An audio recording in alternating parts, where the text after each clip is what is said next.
One thing with my son, if I make a mistake with him, I'm going to apologise. I'm never wrong and strong with him. I've got his respect. A parent apologising to their child? Listen, I apologise to my child. If I get something wrong... Did your mum ever apologise to you? No, but it's different. I know, but these things, you know... So I just dropped my app, www.ChisoLifts.com. Online personal training. You got custom meal plans, custom training plans.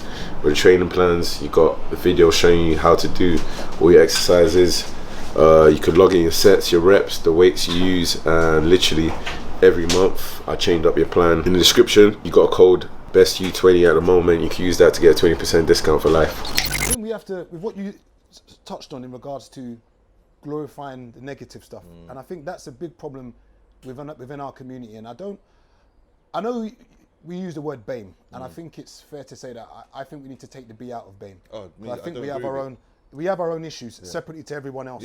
And sometimes we don't like to pinpoint and say we have a problem in our community, but I think it's clear to say that we do. 100%. When looking at the deaths, even when you look at reoffending rates, I was checking that just yesterday. You know that when it comes to prison, black people reoffend the most. Okay, so within that 12-month period, black people go back in jail the most, and when it comes to young black males, once again, they go back inside the most. So that could be down to the judicial system. In the same way, we're 8 times more likely to be stopped, they said, by anyone else, and that's why we're overrepresented in prison. Because if we're going to be stopped the most, you know, like for instance, Chiz will chat up maybe 50 girls and maybe get like, say, 3 numbers. I might chat up 5 and get 2.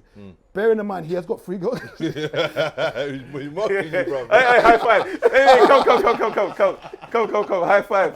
I knew that was coming. Come. Because I got him the other day. High five. Oh, you did? Yeah. I told you, he was in his feelings. We're even now. You know what he did? We're even now. He did a little, like a little We're even wince. now. And You know. I knew he felt that pain. So I was like, this guy's going to come back for me. No, I'm even now. That's we're even now. I'm even now. I've got it out of my system Okay, now. bestie. Get me. Hey, buddy. Hey, buddy. I got you back. Yeah, but what I'm trying to say is that for some of these people, I think it's a lost cause. I think it's great what you're doing, and I'd say definitely check Mentivity. We've got a website, and I went on there yesterday to check everything that you do, and I'd say if there's parents watching now, and they want you to sort of address their children, speak to their children, how do they get hold of you, and is it free? Because obviously your time isn't free. So I'm wondering, so like bring me in because I could do some funding, bro. Seriously, I could do some funding. Bro, it's not easy. Listen, going back to BAME, if you look on the website, it says so-called BAME. I don't agree with the BAME acronym personally because, like you say, black people were not a monolith. We're not isolated. And we're not doing the same word thing. you use, sorry? Monolith, as in the like respect that. I like Hey, that. do the wig, get the wig. Hey. I like that. Take that. In the sense that you can be from the Caribbean, you can be from Ghana, wherever it may be. Like you're gonna have different experiences and different cultural kind of. Even when you break down, even like how you said from the Caribbean, like my friends who are like from Guadeloupe and Dominica, they're not like they're my French. friends who are They're from French Africans. they're French Caribbean. Caribbean.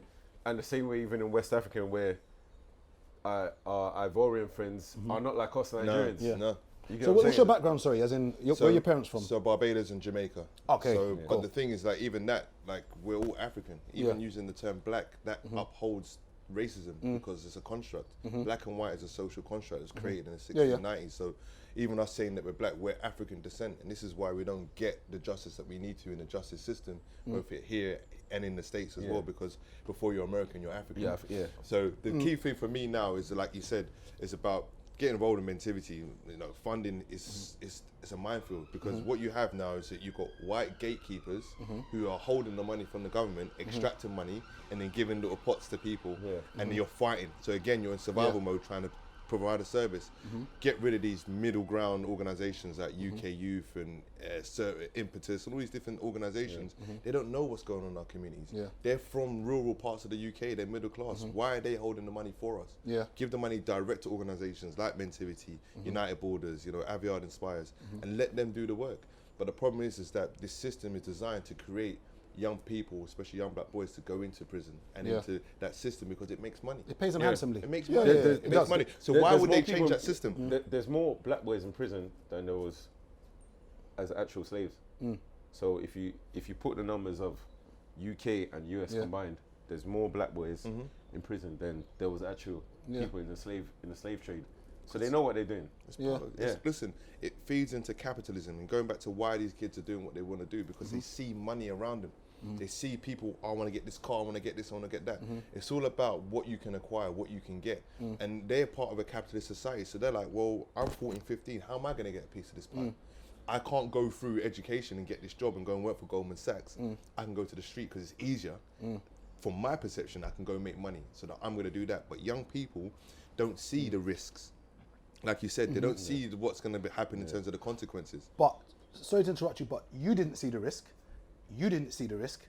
I didn't see the risk. Or we did, because I've committed crime to make money. Yeah. I'm pretty sure you've done something. We all have. So that's my thing, is that, so when we sit here and have this conversation, and that's why it's almost like, I don't know the answer myself. But the question is that I can definitely tell you're a constructive guy. I can even tell from just speaking to you from growing up that even though you may have involved in badness, you weren't a bad person. And I say, the maddest thing, I've got a friend in jail now doing 10 years for cash and transit robberies. Ghanaian guy. If I told you that this guy is a cool guy, blessed guy, I mean, thorough guy, someone would look at me like someone who robs bureaus and robs. So you're gonna look at me like I'm mad. But how do we stop our eyes, or young boys' eyes, looking at things and saying, I'm not gonna go the long way and get it. I want to go and sell drugs and get it, or I want to go and do fraud and get it, because we've all three of us, and I'm going to say we've done something we shouldn't have done to make money. I'll give you an example. Remember yesterday, the one that got posted on. Okay, the DJ. That's a perfect example. Where I've said, what was the comment? I've said, rah, he's a very cool guy, very good guy, always supporting all of us, always reposting anything that involves us. So it's like, rah, when I've seen that he's done that, I'm thinking to myself, petty money. You could have asked any man, and one of the men would have put you onto something that you would have made that amount of money within a week. So are our expectations of money unrealistic now? So in this day and age? The first question in terms of why we get to the point where money and possessions become everything to us. It's a conditioning thing. This comes from slavery days. Like talk about Sunday best, where that comes from in terms of 6 days a week, you were out in the cotton fields doing what you had to do, obviously, like by force. Sunday, you go to church with your slave master, but you were wearing your best clothes because you had to represent your slave master. So it became like peacocking, showing what you got. And this became a way of us making ourselves feel validated and also feeling quite valid within that kind of your life and your presence. So now we've got the same thing whereby we're buying things to make us feel better because there's a deficit within us. A lot of these young black boys have no foundation, so there's a deficit. They hate themselves. Every day they're being told that they're nothing, that they're worth nothing, that there's no value to them. So the only thing that can add value to their life is possessions that make them feel like, you know what, I've got these trainers, I feel good now. Funny enough you say that, you know, like indirectly, it kind of starts in school days. You see when schools do things like non-uniform day. That was the worst day of my life. Mufti day. Listen, I want my uniform. Listen, we didn't have school uniforms at our school. My mum made us wear school uniforms, grey school uniforms, because it was cheaper for her, easier. She had 4 children, go up on the council estate, we're the only kids in school uniform in the whole school. So it was no problem for us, you know what I mean? Those days where you wear your own clothes is where it is. Because the first time you're wearing your own clothes. We're different. No, we didn't even do it then. You know what I'm saying? We wore school uniform because it was easier for my mum. As long as I had trainers, I was like, I got my trainers, I feel good. But I knew my mum had to do that. But again, it's just about the lack of self-worth, and we're not actually tapping into the emotional intelligence of young black boys in particular. That's why they fly off the handle, because they're angry, they're frustrated, because they see the bullshit around them. They see what the adults are doing. You want to come and tell me to do something, but you're on road doing this and you're doing that. You're a hypocrite. Because I remember like even like starting off college days, the moment my first job was 2 weeks before college, so on my 16th birthday. So I banged out hours, Stayed at college, got EMA drop. The first thing I did was I ran to Frank Johnson and bought Bear Drip. Same. Because before having money, I'll probably get, like, let's say just on Christmas Day, that one Adidas tracksuit. And you rode it for a year. Then I would hold it until non-uniform day, wear it. Then after that, you know what I mean? And lucky enough, the only reason why I had other clothes where it might not be like a tracksuit, blah, blah, blah, was because my older cousin, she used to work, so she would buy me and my cousin like little tops. She might see like CNA and all these places. So we'd have. You went old school there, you know, CNA. You know, it wasn't. Remember CNA? It wasn't the drip, innit? You know what I mean? It wasn't the drip. So She might buy us a little Diodora or that. It was pressure, innit? Yeah, it was pressure. But now in this generation, it's even younger where I'm talking to like Jaheem, and he was like, oh, there was a man in school rocking Alexander McQueen's. I would say with money is relative. It's what you can afford. Yeah. Okay? And if that parent can afford to buy their child Alexander McQueen trainers to go to school but you know where what's the problem with that? I blame our age group, because what's happened is a lot of people in our age group now, as they've got money, they're trying to overdo it and overcompensate and put on their kids what if I had back in the day, this is what I'd done for myself. Yeah. So it's like now you're indirectly starting the cycle earlier by giving them all that designer from the job. Like you're seeing like babies getting put in Gucci. It's mad. The baby don't know nothing about Gucci. And they're gonna outgrow it in a couple of months. But it's like it's turning to a thing because now that I've got money, I could overcompensate and my kids are never gonna. But we do that as well. Gone. But is it money? Like you said, it's relative. Like you got people doing all this and still living on council estates. I mean, don't own their house. And the thing is that it's about ownership. It's going back to ownership. We don't understand money. Like money comes into our community and it goes. It's one time. It goes around once and it's out. Whereas you go into the Jewish communities, it's 10, 11, 12 times. So that money is recycling and actually uplifting your community. So we want to buy this strip, we want to buy this because we don't feel within our reality that we've got any value within ourselves. So we think, right, I'm going to buy this and I feel better about myself now. And that's just like a negative cycle. But you're definitely right because Stamford Hill is a perfect example. They've got their police. Stamford Hill. They've got their own feds. They've got their own police, they've got their own shops. They own most of the houses there. They don't wear drip because it's like literally everyone dresses the same.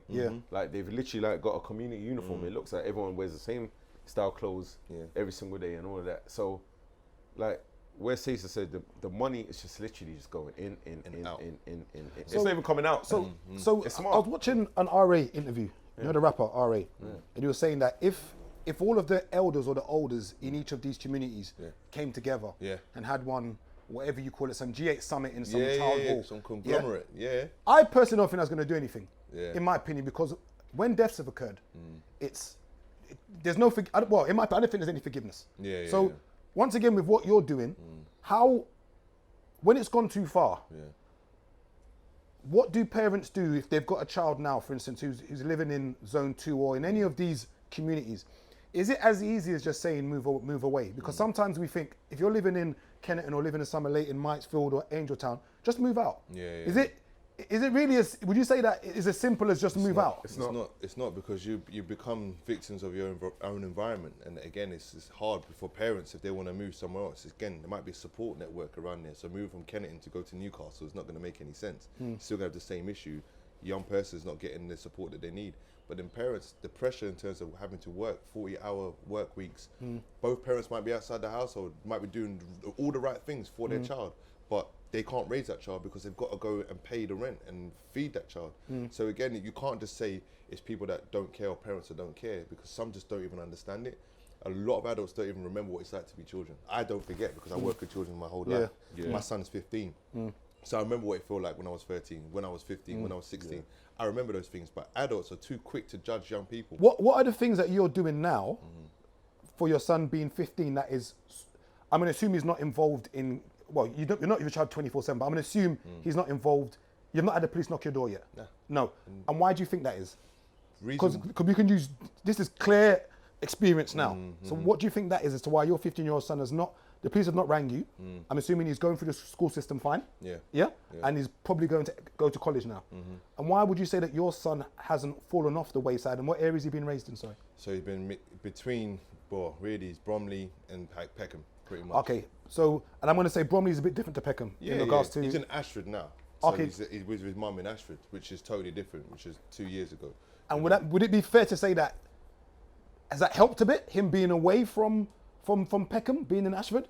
To some degree, but the thing is, what I've used is what he's passionate about, which is football, to actually keep him in and around that and those circles, as mixing with those people and understanding that, look, this is my people and this is where I grew up.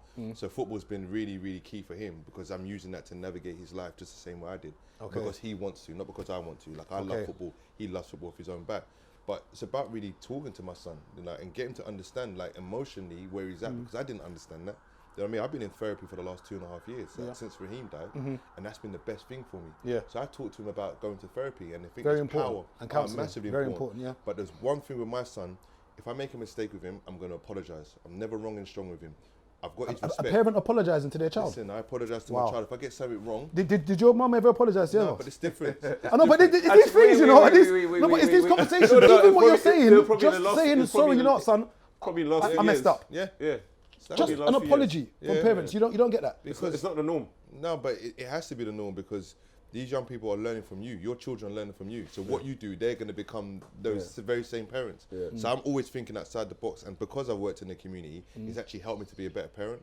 So with Cam, like literally, I talk to him. When he doesn't want to talk to me about certain things, you know, I talk to him about sex. And the first time, you know what I mean? And he was just like crying. I'm like, don't cry. It's okay. Like, it's fine. Let's talk about it. Because you got to normalize these conversations because they don't feel at critical times they can come and speak to you because that's when they really need you. So if you don't foster that relationship whereby they can come to you and say, you know what, Dad, this is how I'm feeling, or this is what I watched, or this is what I saw, this is what I've been doing.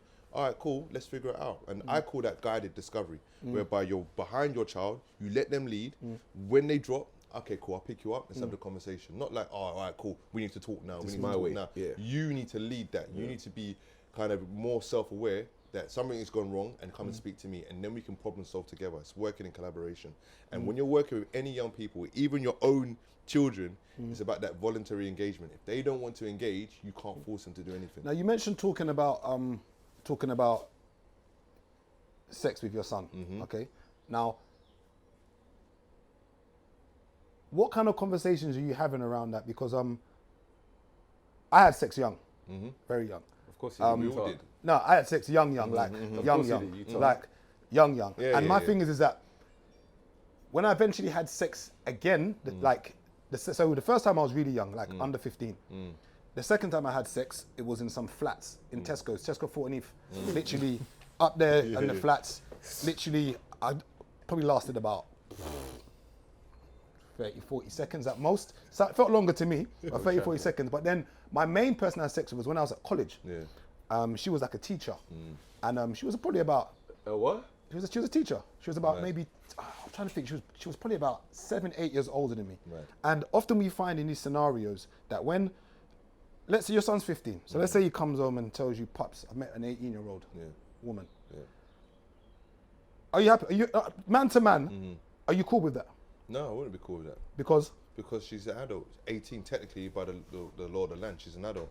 15, he's still too young for that. But again, it's not shutting it down. It's fostering those conversations, and that's the key things. That my son has had girlfriends, and I don't agree with it.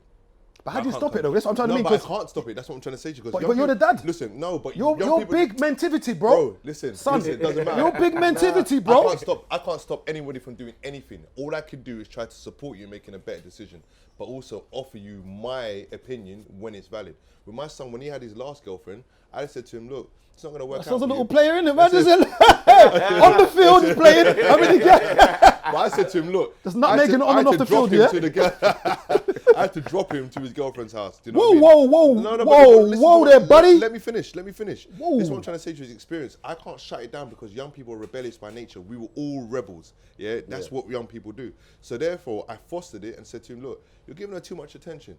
Oh, slept on the phone with on FaceTime. I'm like, what did she do before she met you? She slept. So why are you guys on the phone? You know what I mean? So why are you guys on the phone together? But I would say those things and I'll challenge him in an elegant way. Do you know what I mean? And then he got to the point that, you know what? No, it's too much, Dad. It's too much attention. I got to focus on football, blah, blah. Then he made the decision that it wasn't right for him.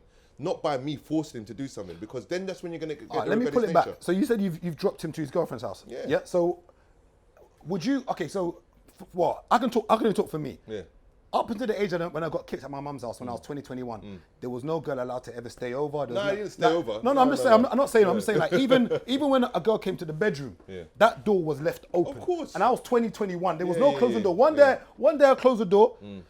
Have you ever seen a woman who's got a dodgy leg try to keep the door open? my door was closed. Right, my door was not closed. And I'm saying that once again, people are watching this and they've got sons who are 14, 15 who are having girlfriends. And I'm thinking, so when you're dropping to the girlfriend's house, I'm assuming you know that other person's parent. I've met them, made sure. And that's one thing and I like the fact that you said that you're open, because when you're not open with your children, I'm going to use me as an example. You start doing things behind closed doors, and parents don't meet each other. So you don't even know, like, he's going to the girlfriend's house, and it's right. The children are going to have girlfriend and boyfriends. There's nothing you can do to stop it. Nothing. There's nothing you can do. And I like the fact that you've mentioned that you've gone there. Because I know what I was like. So Exactly. I know what I'm like. And he's my son. So I know he's going to do things like me in some aspects of life. Yeah. So I know, like, when my mum told me I couldn't do something, I was making sure I was going to do it by hook or by crook. If he gets a girl pregnant, have you failed? Have I failed? If let's say he comes back at 16 and goes, Dad, it's a mess, you know, Dad, like, it's a mess. And you go, what do you mean, son? Talk to me, son. What happened? You missed a goal. Nah, Dad, hit it straight in the back of the net. And he's like, oh, well done, son. Well done. No, I mean, Dad, I hit. Would you say you failed as a parent if your son at 16 comes home and says he's got a girl pregnant? And I want to know, talking from now here, what would you do? Yeah. I wouldn't say I failed as a parent. I would say that in terms of him making decisions for himself, that I didn't facilitate him to think more critically and think about consequences. I wouldn't say I failed because it's not my action. You understand? I can't take responsibility for what he's done. And the issue is now is about having those conversations, like I said, about sex and saying to him, look, we're young people. Young people are watching pornography, like just left, right and center now. But when I have conversations with young boys now about it, I'm like, you're watching this, but that's not an accurate representation of what sex is about. Sex, that's sex with the absence of love. Sex is about procreation. About creating another young person, or it's a show of love for your partner. If you're watching this now, this is sex without love. There's an absence of that. So therefore, you're going to get a false kind of reality when it comes to sex. That's not what it's about. So that's the conversation I had with my son as well, as well as other young people. So by him now understanding that, he will now think, well, why am I actually going to have sex if it's not a person I'm in love with? If you understand, because he's going to make that connection to it. So for me, it's about sowing those seeds with young people, because we expect young people to become adults at 18 when they on their 18th birthday, but you've not facilitated them making decisions and failing and learning from those mistakes that they've made. You made a point of saying that it doesn't mean you failed as a parent. It means that he has not taken right decisions with what you've coached him into. So the reason why I asked that now is then, are we now saying that when there are young boys out there doing things they shouldn't do and the parents have told them not to, that we shouldn't blame the parents, that it's just a child that's taken the wrong steps? It depends on what that's why I asked you the question, because I was coming back to this now. Yeah, because I'm talking specific from my experience in terms of my son. So I can say that if I haven't done the groundwork and then he's gone out and done something, yeah, cool, I take responsibility. But if I feel like I've done the groundwork and tried to facilitate those conversations, get him to create that picture whereby if you have a child now, it's a wrap. I tell him that I was 23 when I had him. I was still a boy. I was still a boy up until my early 30s. And I would say that because my mindset, people I hang around with, the things that I was doing, going out, popping bottles, doing this dumb stuff. Like, I didn't have the money to do it, but I was showing people that I had the money. But I'm going home, I'm living at home with my mum. You know what I mean? I haven't got my own place. And this is where, again, our reality, we've got to change our whole paradigm and have a paradigm shift. So with young people now, we've got to actually allow them to make those mistakes incrementally so they can understand, right, if I do this, there's going to be an action or going to be an effect or it's going to be a consequence. So if you get to the point where at 16, you're now having sex without contraception and you've got someone pregnant, have you had that conversation with your son? If you have, all right, cool, you know what? I told you, we had that discussion, but if you haven't, then of course, you have to take responsibility because you haven't done what you need to do as a parent. So again, it's situational, isn't it? It's very, very situational. With my son, I know that that's not what he's on because he's passionate about football. He can't play football if he's got a young child. You know what I mean? He can't play professionally if he wants to do that stuff. So he's now got to understand that this is what I'm on. I've got something I'm passionate about, and that passion is keeping me on the road, not just my parents. And that's the key thing. You had basketball, I had football, Tyson had that. Enough people from SFX. I wonder whether white people have the same conversation about sports, or whether Asian people have the same conversation. I doubt an Asian person who's around our age having this conversation, if there is a podcast like this, who are saying, oh, you know, it was sports. It seems like, and it's not a bad thing, default. But it seems that sports and entertainment is almost like our go-to, not even education. We don't talk about the therapy needed when you don't make it as a footballer, don't make it as a rapper, when you've thrown everything. Because obviously, did you play pro ball? Yeah. Okay, so up to what age? 2 years, so between 19 and 21. Okay, so at that point, I'm gonna assume that you thought you was going, like, you thought, like, I'm gonna be the next, whatever it was. That was my plan to get back to England. Yeah, and then at 21, something happened and it didn't occur. Now, how did you deal with that? I didn't. And this is my thing, is that we throw sports so much. Obviously, Chiz was playing basketball. And once again, can see the glass ceiling, can see it happening, and then it stops. Yeah. And how are you dealing with your son now to explain to him that, son, or do you not explain to him, like, son, you're playing football now. People say that if you've got a plan B, that means you're not really focused on plan A, apparently. But how are you telling your son that? Experience again. My experience at 21, I played in Ireland, I played in Romania. Okay. I represented Barbados internationally. That was later on. Oh, so you was playing, Yeah, like you was yeah, not yeah, like yeah. me fake playing, like you was, like I got injured in it. We all did. Yeah. If it wasn't for my knee injury, babe, you know. But no, seriously, and that's the thing, that sharing my story is very, very important with not only my son, but also young people I work with. And that's the foundation, because I told them I grew up in Ellsbury Estate, that I tried to play professional football. That was my only way out. That was my only viable progress route, you know, whereby, like you mentioned, Goldman Sachs, what I'm doing now is bringing the corporate sector closer to young people that want to volunteer and make a change, and getting them to invest in mentivity. Like, right, we just got £125,000 again for the second year from Goldman Sachs to invest in what we're doing, because they believe in what we're doing. But for us now, sports and music is the only exit route for many young people to get out of their communities. But education is also important, and the passion, what you're passionate about, doesn't just have to be sports. I've got people that want to be lawyers. Now they get mentored by lawyers from Hogan Lovells, one of the biggest law firms in the world. It's about bringing them closer to that and getting them to see that glass ceiling. I can surpass that, because now it's visible. It wasn't visible for us. Someone being an investment banker for us when we were young, what's that? Yeah. Goldman Sachs, what's that? You see, like, where you've come with saying in regards to sports. And you've mentioned earlier on about how you're involved now fully with coaching and mentoring the kids.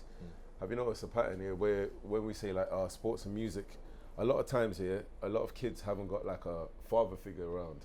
So like our coaches in sports tend to be like the one who kind of shows us all of that growing up, kind of teaches us how to become men, how to become more disciplined, where some people say that I'm too structured in the way I move, but all that comes from basketball.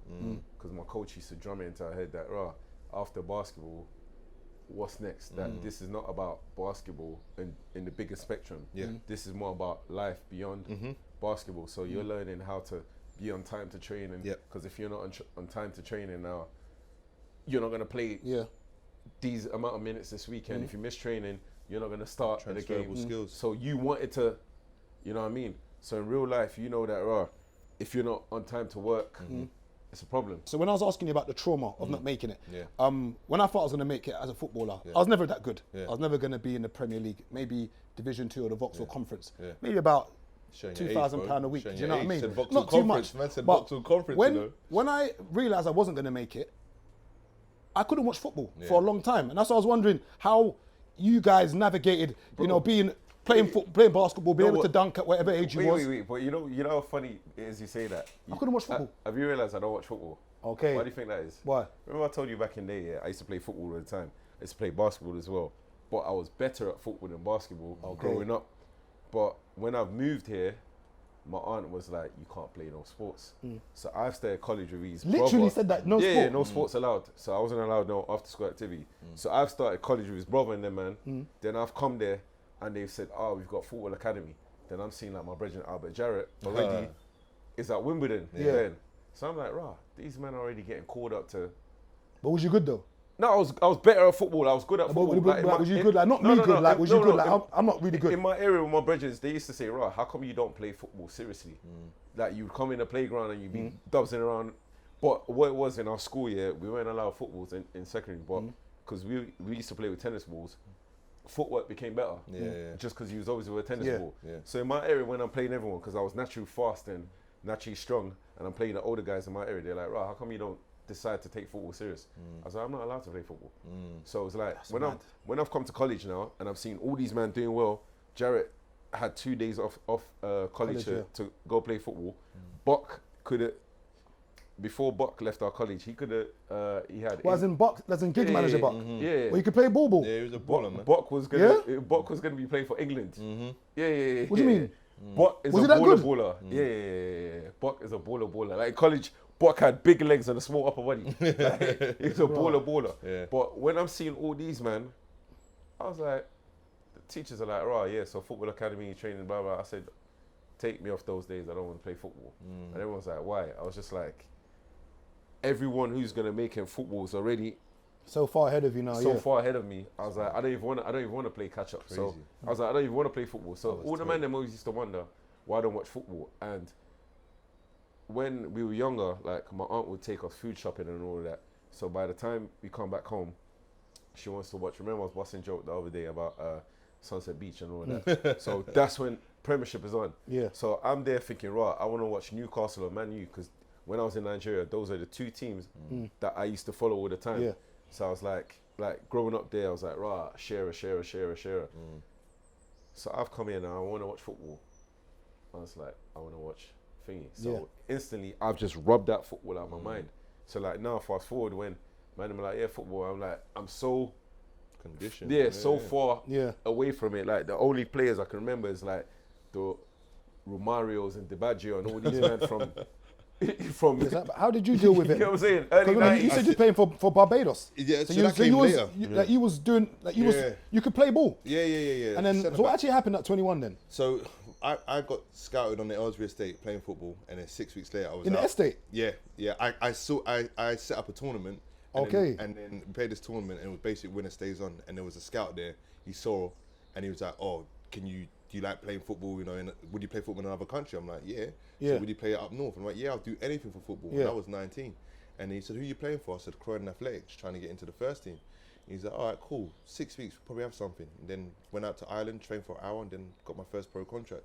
So I was living in the Republic of Ireland. So then from there I went to Romania, but how it broke down was my agent, this Ghanaian guy, just killed the whole deal. Got myself a 3-year contract. Team were playing UEFA Cup back then. You know, they played Inter the year before, and I was going to be signed for them. And he just asked for more money, and then they just cut the deal. So I came back to England, carried on playing semi-pro, and then I got a mad injury, which most people say, but I dislocated my ankle and broke my fibula. And then came back after 10 months. Reading were watching me, like I was doing really well. And then I got sick. I had a kidney disorder, and then I had a meniscal tear, and then I couldn't heal because of the medication I was taking for my kidneys. So 2 years I didn't play. Then I had my son, but then I went back to playing semi-pro. But yeah, I really struggled because I should have played Premier League. I should have played Premier League. I would have played for England. I know that for a fact. Yeah? I started late. I started late. So how do you even deal with that sort of... I didn't. How do you deal with that trauma? How did you get past that? I didn't, because I couldn't... All I kept saying to myself was that I should be playing pro. I should be playing pro. I shouldn't be struggling. And I was so upset, so angry. But then when I had my son, it was like, I can't chase ball no more. I can't go to Howard University because I got a scholarship to go to the States as well. I got one to Shepherd University, just in Virginia as well. So I kept chasing this stuff. My brethren, we both got scouted. We played professionally in Ireland and in Romania, but then he went to Howard University. And we were supposed to go at the same time.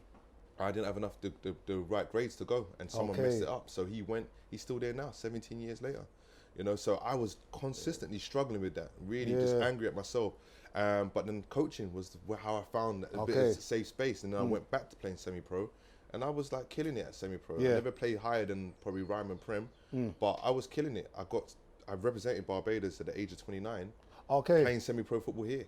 You know what I'm saying to you? So, you know what's mad? Just had to what's work mad? with it. When you go back to that as well, there's a couple of my brethren from basketball who actually went crazy. Yeah, because so they didn't make it. Because you know what it is, when it got to like 18, 19, like a few of our friends started making the jump to States. So I tried to make, remember I told you I tried to make the jump as well. But obviously, I didn't have my papers then.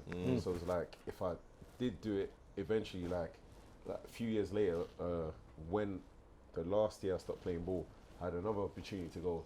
And I was like, I couldn't go because by then I already knew that, right, if I do go now and I don't make it out there, I'm going to be back in Nigeria.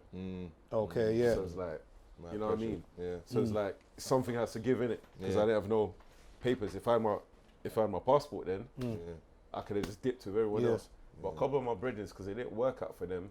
Seen it. They lost their mind. Went prison. Like they literally end up in a madhouse. And it's sad because they put their whole life into it. And there was no plan B. There was no plan B. And the plan B for me was education. And my mum kept saying it to me.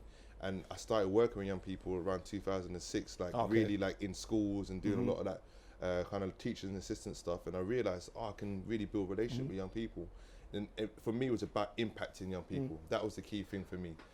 Do we need to get more? Do we need more black males in the schooling system? Without doubt. But how do we entice? Because as men, unfortunately, in this era, we're meant to be the breadwinners. And as a teacher, the pay, and this is no disrespect, and I think those in the public sector need to be paid more.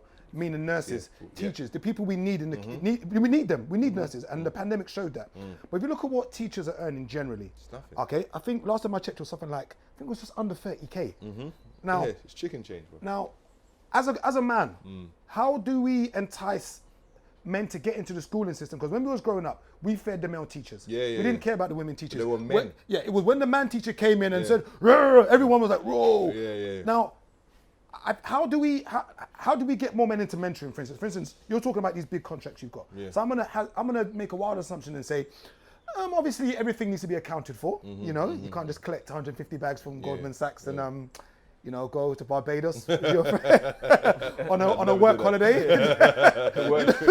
So expenses. Exactly. So how do we we need to be paid. Do you know what I mean? And obviously I get funding from 3 or 4 different organizations to do my mentoring. And I'm going to say that if I didn't get the funding, I would still do a bit of mentoring, but not as much. Do you know what I mean? So how, for any man that's listening now that wants to get into mentoring, can they come and join you? Are you willing to, how does people get involved? Yeah, I mean, getting involved at the moment, I volunteered a lot in terms of what I did. For free? At the beginning, I had to, because I had to get the experience. And I tell young people, the thing now that what separates you, if you go to university, do all that kind of thing, you come out of university, you got no experience, you're done. You're going to end up working at McDonald's or Foot Locker or something like that. And you spent all that money, you're 40 grand in debt. You've got to volunteer. You have to volunteer and give your time. I learned a lot by volunteering. Again, with Mentivity, I set up my own organization because I got to the point whereby, you know what, I just had enough. I had enough of working for other people. Like you said, asking me to be program manager at a charity, a massive charity. I've earned it, worked for them for 8 years, and they're trying to offer me 2 grand more than what I was on to run a whole program. I'm like, no. And then I took the redundancy and I left. I've set up my own organization because I wanted to create an impact, but also financially now down the line, taking me 6 years to get to this point whereby I'm all right, I'm okay. You know what I mean? I'm not where I want to be. But we have to get more black men in education, but also we need our own schools. And that's the next thing for me, is having my own school. And that I can create my own pay structures. So now if I get somebody on board, I can pay them more than the market rate because I've got a limited company. I've also got a CIC and I've got a charity coming. So I've got 3 strands of funding. But to open your own school, I'm assuming that's going to be, because I know you have the public funded school. So you're looking to have like a private. A free school. When you say free school, what do you mean, sorry? So a free school is basically, it's not a state school. You can get funding from the government to set up your own school. And that's what a lot of people do as well. So I'm in discussions with someone now, a construction company and a constructor as well, about doing that. I work with Lambeth Tigers as well. I'm a trustee for Lambeth Tigers Football Club. My son plays for Lambeth Tigers.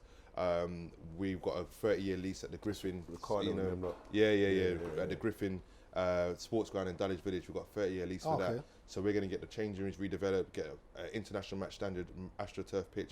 We've got to do for ourselves. And this is what I'm trying to say about those middle ground white gatekeeper organisations. Got to get them out. Got that money. There is money out there. People don't understand. The money is there, but it's been siphoned off by other people. Even when I was working for other charities, I saw the money coming in, and I'm like, where are the outcomes? Because the money was going elsewhere. Like 2 grand for someone to come and do some IT stuff, which would cost £500. I see where the money's going. It's about transparency. So we need more men to get involved in their communities, get into education. I worked 3 jobs for about 10 years. I had to do it because I wanted to be in these schools and work with these young people. And sometimes about making that sacrifice. So you know what? You've got to make that sacrifice. It comes down to another reason why a lot of people don't stay in these jobs or go for these jobs. It's down to money. College days, after I finished college, I used to coach in a few schools. I used to coach in. So there's a few boys who watch this now that are, I can't even call them boys, they're grown men now. So there's a few grown men who watch this now that I used to coach when they were in secondary school. Some of them are doing well. Some of them are actually playing at higher levels now. And some of them ended up going to the States and all of that, etc., etc.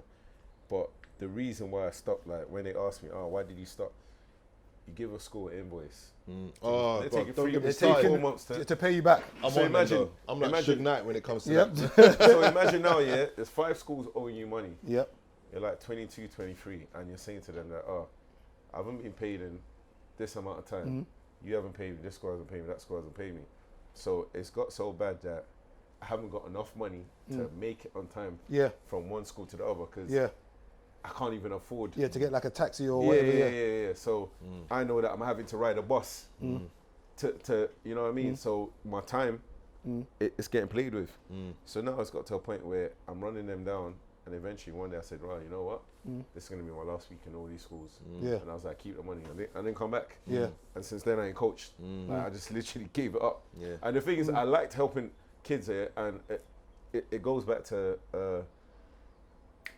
where like there was a problem at BBC 3, and there were some kids that I used to coach in a school called Lena Bailey's, and one of them grew up in my area, and right now they've been in jail for God knows how long. I think they got like 18, 14 high sentences because they basically had a madness with a youth and they killed a youth. And I used to coach like a couple of them in Bailey's, and when I used to go to school, the teachers used to be like, "Rah, how come these kids don't listen to us? But when you come there," I'm like, the difference is they know me outside of here. So it's like they don't see me as how they see you. Like our relationship, our relationship is built on respect. Where I've known the kids you deem as really bad youths. I've known them since they were in the pram. So they've seen me as the older youth from their area all the way through. So it's like it was sad to see that like a year after I've left. What happens? Then now these men, by the time they come out, I'm probably gonna be in my 50s. So you know what the key thing though? Sorry, you invested time in them. That's what I'm saying to you. So that's the difference. Like children will see through the bullshit. They know if you're for them or not. Like children are honest. They'll say what they feel. They'll say what they see. And that's the thing is that if we don't invest time in these young people, you get to that point where these things are gonna happen. The crazy thing is like now, even some of the other guys I used to coach in other schools, a lot of them come to my events and all that.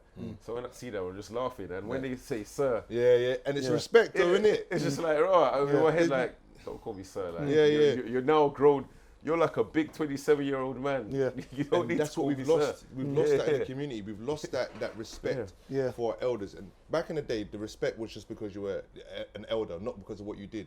We need to now get that respect with young people because of what we do and what we don't do in our communities. And that's where we don't have the respect, because when they're calling you sir, like they're big man, like I get that now, like sir, I'm like, my name's safe, man. There's like, man who are 30. But nah, you're sir. I'll tell you the funniest one was at Wireless. I swear I ain't been to the main. Like last time I was like backstage and creeping. Oh, sorry. Flex. Sorry. Shout Ed. I ain't been to the general Shout populations. So me, Mishka, and a bunch of us, we've gone Wireless now, and I've seen one girl. She's like, "Hi, sir," and I was like, looked at her, and I was like, "Huh?" So I used to coach in a primary school in Peckham now, not far from, I can't remember the name of the primary school, but it's not far from where the Suya spot is. Oh yeah. So it's at the primary school on the corner. So I used to coach there, and this must have been like in 2006. So now she's like, she was in year 6 then, so she must have been like 10, 11 years old. So she's run up to me in Wireless and said, "Sir," and then once they're laughing like, "Right, why you call you?" You get me? And I was like, it's come back after she did. I was like, oh. I'm like, I ain't seen you like in about 11 years.